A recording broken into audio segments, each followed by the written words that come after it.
Welcome to the Learning Pines YouTube. We hope this video helps. You start by cutting all power and verifying 0V at the unit so you avoid shorts.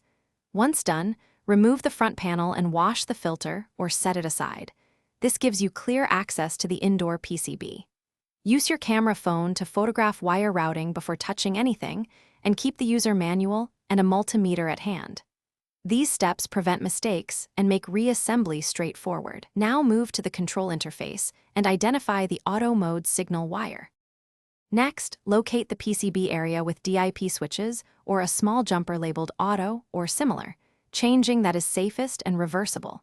If no switch exists, trace the wire from the IR/receiver or thermostat connector that carries auto mode commands and gently disconnect or insulate it with heat shrink.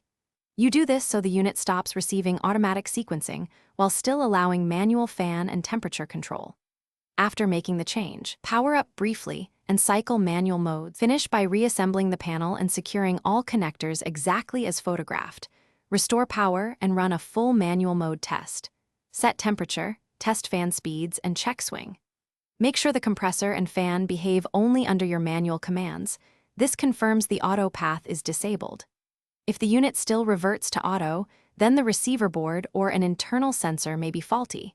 In that case, replace the receiver or consult a technician. One quick tip: swap the remote batteries and retest to rule out. Thanks for watching. Consider subscribing if we helped you.